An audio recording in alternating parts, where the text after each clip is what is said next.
Tom Swarbrick on LBC. 10 to 6, Friday evening, Tom Swarbrick here on LBC means one thing, and we were worried it might be a quiet start to the year on the other side of the Atlantic. He's thought out and ready to roll. It's Simon Marks, American Week.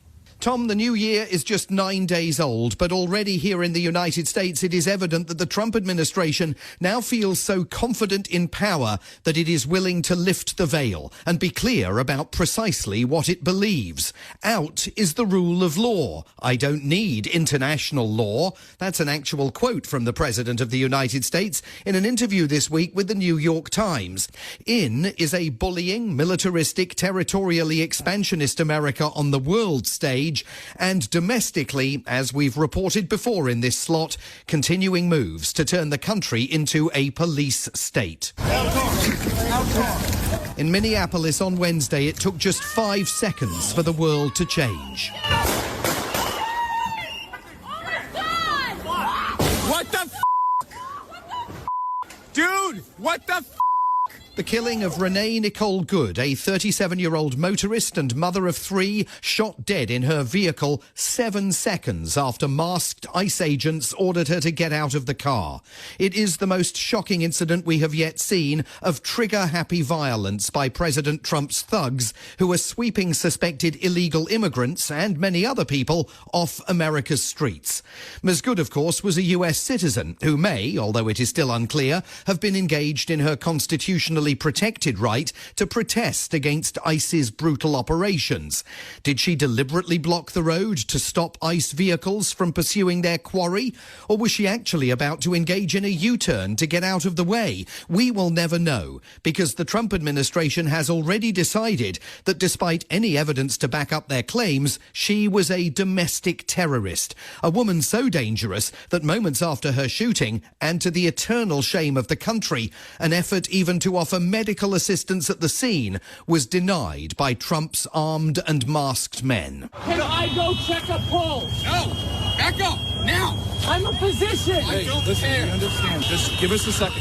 We have our own medics. Where are they? Where are they? I don't care, that ICE agent told a physician whose offer to provide Ms. Good with emergency medical assistance was refused at gunpoint.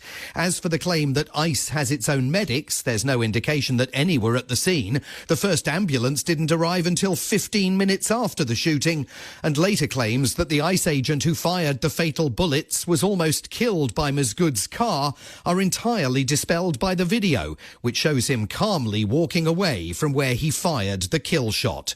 But in America today, there's no time for any kind of calm inquiry, certainly not one that might lead the ICE agent to face murder charges.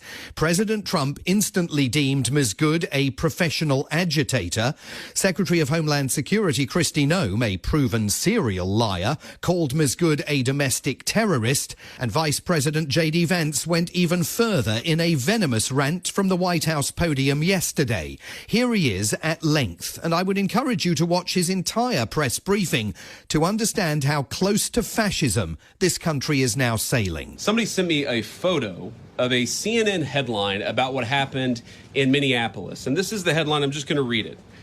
Outrage after ICE officer kills U.S. citizen in Minneapolis. Well, that's one way to put it, and that is the way that many people in the corporate media have put this attack over the last 24 hours. And I say attack very, very intentionally, because this was an attack on federal law enforcement. This was an attack on law and order. This was an attack on the American people. The way that the media, by and large, has reported this story has been an absolute disgrace, and it puts our law enforcement officers at risk every single day.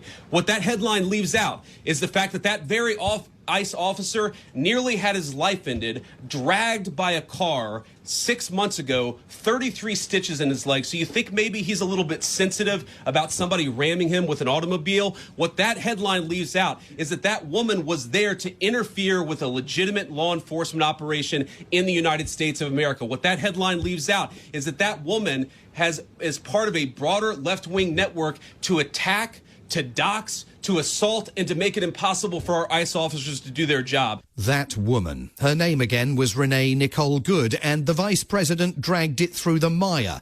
He went so far as to claim her behaviour justified being shot.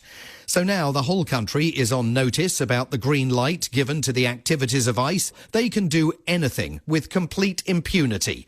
The mayor of Minneapolis, Democrat Jacob Frey, was incandescent over his constituents' killing. I do have a message for our community, and I have a message for ICE. To ICE, get the f*** out of Minneapolis. We do not want you here. Your stated reason for being in this city is to create some kind of safety, and you are doing exactly the opposite. But ICE is going nowhere. More than 100 additional agents are being sent to Minneapolis by the White House, and the investigation into Wednesday's killing is being conducted only by the FBI. A cover-up is in the works, with the vice president heaping praise on the killer officer and saying Ms. Good got what she deserved. You have a woman who aimed her car at a law enforcement officer and pressed on the accelerator. Nobody debates that. I can believe that her death is a tragedy while also recognizing that it's a tragedy of her own making and a tragedy of the far left who has marshaled an entire movement, a lunatic fringe, against our law enforcement officers. By the way, the vice president had a visitor yesterday, Justice Secretary David Lammy, who appears to have made no representations at all about the slaying of Ms. Good in Minneapolis. But amid all the AI-manufactured underage porn now on X, we learnt from Mr. Lammy's account on Elon Musk's platform that he also made a speech at Mount Vernon, George Washington's home, celebrating the special relationship between the US and the UK and expressing, and I am not making this up, the British government's belief that the US will continue to lead the free world and the values that have shaped it. So let's see how that's going. This is an ABC News special report. At this hour, ousted Venezuelan President Nicolas Maduro and his wife, First Lady Celia Flores, are in federal court right here in New York City to face narco-terrorism conspiracy charges. The capture last weekend of Venezuelan dictator Nicolas Maduro is one of the most audacious military adventures ever orchestrated by an American president. It was also plainly illegal.